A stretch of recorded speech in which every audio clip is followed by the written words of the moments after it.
चुनावी बॉन्ड से जुड़ी हुई इस वक्त की एक बड़ी खबर मिल रही है। चुनावी बॉन्ड को लेकर एसबीआई का हलफनामा, चुनाव आयोग को दिया है पूरा ब्यौरा।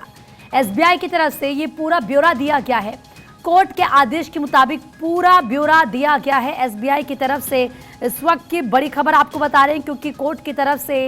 ये कहा गया था एसबीआई को कि आप चुनाव आयोग को पूरा ब्यौरा दीजिए और हलफनामा दायर किया गया है। इस वक्त की एक और बड़ी खबर चुनावी बॉन्ड से जुड़ी ये बड़ी जानकारी इस वक्त मिल रही है। खबर यह है कि चुनावी बॉन्ड को लेकर एसबीआई का हलफनामा चुनाव आयोग को उसकी तरफ से पूरा ब्यौरा दिया गया है। सुमित, ज्यादा बातचीत के लिए इस वक्त हमारे सहयोगी जुड़ चुके हैं हमारे साथ।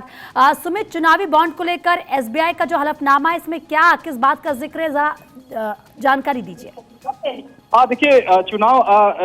चुनावी बॉन्ड मामले में एसबीआई ने सुप्रीम कोर्ट में हलफनामा दाखिल किया है और सुप्रीम कोर्ट को बताया है कि सुप्रीम कोर्ट के आदेश का पालन किया गया है और एसबीआई के सीएमडी दिनेश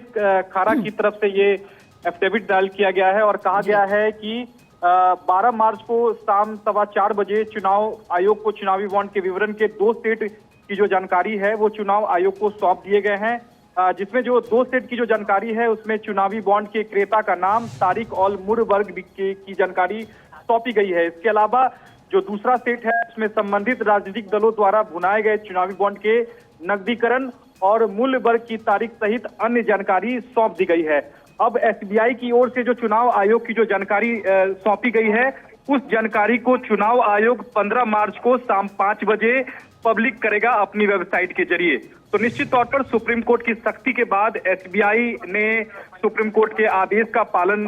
कर लिया है और इसी की जानकारी अपने हलफनामे के जरिए एसबीआई ने सुप्रीम कोर्ट में दी है। यानी कि जो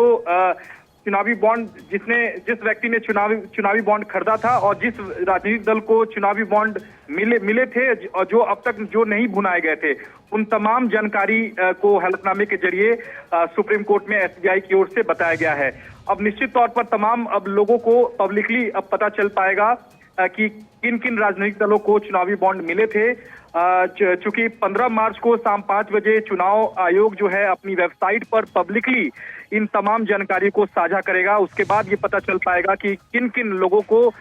लोगों ने किन किन राजनीतिक दलों को चुनावी बॉन्ड को लेकर चंदा दिया था। जी सुमित, एक और बात, क्योंकि हमने देखा किस तरीके से पूरे मुद्दे को भुनाने की कोशिश विपक्ष की तरफ से कुछ ऐसे की गई कि अब तो सच्चाई सामने आ जाएगी, भारतीय जनता पार्टी पर निशाना साधते हुए कहा गया। लेकिन बड़ी बात यह है कि अभी भी जो जानकारी चुनाव आयोग को दी जा रही है और जो पोर्टल में सबके सामने होगी उसमें यह होगा कि किसने चुनावी बॉन्ड लिया और किसको कितना चंदा मिला, लेकिन ये तो फिर भी नहीं पता चलेगा ना कि किसने किस पार्टी को कितना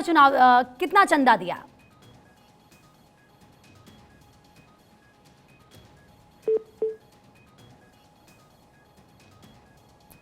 तो देखिए चुनाव आयोग को पूरा क्योंकि ब्यौरा देने के लिए कहा गया था कोर्ट की तरफ से, और इस वक्त की बड़ी खबर ये आपको बता रहे हैं कि चुनावी बॉन्ड को लेकर एसबीआई का ये हलफनामा है जिसमें चुनाव आयोग को पूरा ब्यौरा दिया गया है। एसबीआई की तरफ से, स्टेट बैंक ऑफ इंडिया की तरफ से ये जानकारी दी गई है और कोर्ट के आदेश के मुताबिक एसबीआई ने ये कहा कि पूरा ब्यौरा उसने दे दिया है। अब 15 तारीख यानी कि आज 13 तारीख है, 2 दिन के बाद ये पूरी जानकारी चुनाव आयोग को भी पोर्टल पर अपलोड करनी होगी। हालांकि स्टेट बैंक ऑफ इंडिया की तरफ से समय और मांगा गया था और जब कोर्ट की तरफ से कहा गया कि हम आपको 30 जून तक का समय नहीं दे सकते हैं, फटकार भी कोर्ट की तरफ से लगाई गई थी कि आपको और समय क्यों चाहिए, तो फिर ये बताया गया था कि समय इसीलिए चाहिए क्योंकि एक भी गलती इसमें छोटी सी छोटी नहीं होनी चाहिए और अगर ऐसा होता है तो जाहिर सी बात है बवाल कहीं ना कहीं होगा। इसीलिए बाकायदा समय एसबीआई की तरफ से मांगा गया था, लेकिन कोर्ट ने कहा था कि ये मुमकिन नहीं है, हम आपको और समय नहीं दे सकते, जिसके बाद अब हलफनामा दायर किया गया है और ये बताया गया है कि चुनाव आयोग को पूरा ब्यौरा दे दिया गया है।